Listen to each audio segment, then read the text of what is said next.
नमस्ते अनि स्वागत छ मेरो नेपाली सादा रेसिपीमा।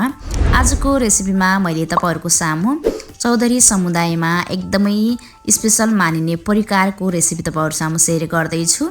तपाईहरुलाई कस्तो लाग्छ भिडियो अन्तिमसम्म हेर्नु होला र भिडियो मन पर्यो भने लाइक, शेयर र कमेन्ट पनि गर्नु होला। र यस्तो खालको परिकार तपाईहरुले बनाएर खानु भएको छैन भने कृपया आजको रेसिपी हेरेर एकचोटी बनाएर खानु होला। यसको नाम हो ढिक्री र यो चौधरी समुदायमा चाहिँ चाडपर्व स्पेशल परिकार नै मानिन्छ। म चाहिँ बनाउन सुरु गर्छु। यसको लागि चाहिँ चामलको पिठो चाहिन्छ। चामलको पिठो चाहिँ तपाईहरुले जुन फिनी रोटी बनाउने बेला साटोको रूपमा तपाईहरुले चामललाई धोई पखाली गरेर पिसेर मसिनो बनाउनुहुन्छ त्यही किसिमको चाहिँ पिठो चाहिन्छ।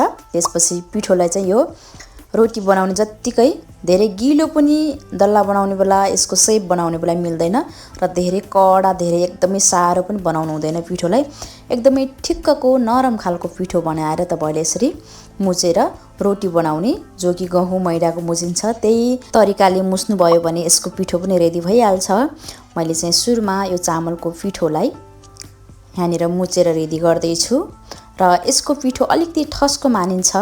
ठस्को भन्नाले अलिकति धेरै चाम्रो नभएर अलिकति फ्यास्स गरेको मानिन्छ, तर पनि यसको रोटी पनि बनाउन सकिन्छ र यस्तो खालको ढिक्री अनि नेवारी परिकार एमोरीहरु पनि यस्तै खालके पिठोबाट बनाउन सकिन्छ। मैले यो पिठो मुछेर रेडी गरिसके र तपाईहरुको यदि समय छ भने यसरी मुछेर चाहिँ यो पिठोलाई आधी घण्टा 15 मिनेटसम्म छोपेर राख्न सक्नुहुन्छ। तर तपाईहरुसँग समय छैन तत्कालै बनाउनु पर्ने छ भने पनि केही फरक पर्दैन। मैले चाहिँ छोपेर नराखेर तत्कालै बनाउँदै छु। त्यसैले यसरी साइडमा नताछियोस् भनेर अब चाहिँ मैले बिस्तारै चारैतिर तेल राख्दै छु। तेल पनि भान्सामा जुन युज गर्नुहुन्छ त्यही नै प्रयोग गर्न सक्नुहुन्छ र यो ढिक्री चाहिँ एकदमै स्वास्थ्यको लागि एकदमै राम्रो मानिन्छ र तपाईहरुलाई यदि नुनिलो गुलियो खान मन छ भने हल्का नुन हल्का चिनी चाहिँ पिठोमै मिसाएर मुछ्न सक्नुहुन्छ। मैले चाहिँ यो ढिक्री स्टिम गर्नको लागि बफ्याउनको लागि यो मोमो पकाउने भाँडा प्रयोग गर्दै छु। तर चौधरी समुदायमा चाहिँ यो ढिक्री पकाउनेको आफ्नै खालको भाँडा हुन्छ र तपाईहरुसँग त्यस्तो खालको भाँडा नभए तापनि यसरी बजारमा पाउने मोमो स्टिम गर्ने मोमो पकाउने भाँडामा पनि ढिक्री मज्जाले पकाउन सक्नुहुन्छ। म चाहिँ ढिक्रीको शेप बनाउन सुरु गर्दै छु। तपाईहरुलाई चाहिँ आफुलाई सजिलो लाग्ने यसको शेप बनाउन सक्नुहुन्छ। मैले चाहिँ यो लाम्चो खालको शेप बनाउन लाग्दै छु।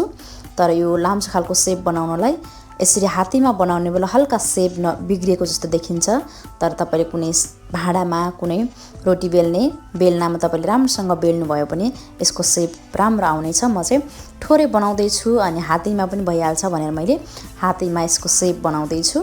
र यस्तो लाम्चो खालको शेप पनि बनाउन सक्नुहुन्छ र गोलो खालको शेप पनि बनाउन सक्नुहुन्छ। तपाईहरुलाई जस्तो सजिलो लाग्छ त्यस्तै खालको शेप बनाउन सक्नुहुन्छ। र यसको पिठो बनाउन ठिक्कको हुनुपर्छ, धेरै गिलो पनि हुनु हुँदैन धेरै सारो पनि हुनु हुँदैन।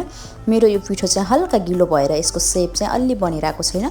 तपाईहरुले चाहिँ पिठो एकदमै ठिक्को बनाउनु होला र यसरी नै यसको शेप बनाएर मैले सबै रेडी गर्छु।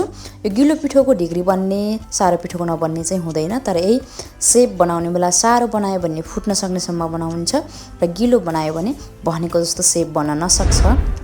त्यसैले मैले चाहिँ मेरो पिठो मैले भनिसके हल्का गिलो भएको छ। त्यसैले यसको शेप जस्तो बने पनि मैले यसरी रेडी गरिसके। तपाईहरुले चाहिँ मैले भन्दा बेटर शेप बनाउन सक्नुहुन्छ। र मैले यो ढिक्री बनाउँदै गर्ने बेला पानी तताइसकेको थिएँ र एकदमै राम्रोसँग उम्लेर चाहिँ हल्का पानी पनि घटिसकेको छ।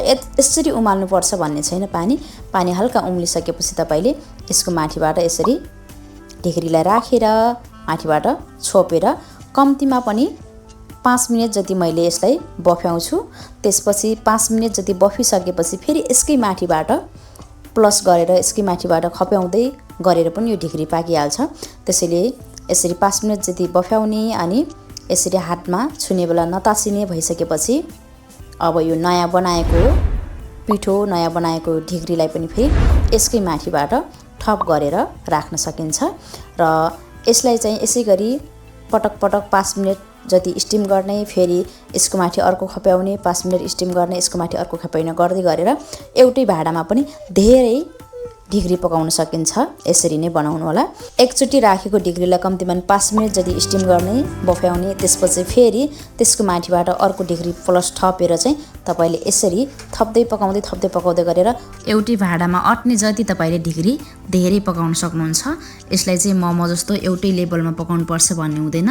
यसरी एक लेभलको हल्का बफिसकेपछि फेरि अर्को लेभलको ढिक्रीहरू थपेर तपाईले यसरी कम्तीमा पनि 40 देखि 50 मिनेटसम्म राम्रोसँग बफ्याउनु भयो भने यो ढुक्कका साथ पाकिहाल्छ। मैले चाहिँ यहाँनिर 50 मिनेट स्टिम गरेर तपाईहरुलाई देखाउँदै छु। एकदमै लचिलो भएको छ यो लाम्चो खालको ढिक्री र यो गोलो खालको ढिक्री पनि पाकेर एकदमै नरम बनिसकेको छ। हजुरलाई कस्तो लाग्यो आजको यो ढिक्री पकाउने रेसिपी? र यो चाहिँ चौधरी समुदायको एकदमै चाडपर्व विशेष परिकार मानिन्छ र तपाईहरुलाई यदि मन पर्दैन भने पनि एकचोटि पक्कै पनि मेरो रेसिपी हेरेर बनाएर खानु होला। आजको लागि यति नै, बाइ बाइ। म फेरि अर्को भिडियोमा आउने नै छु। नमस्ते।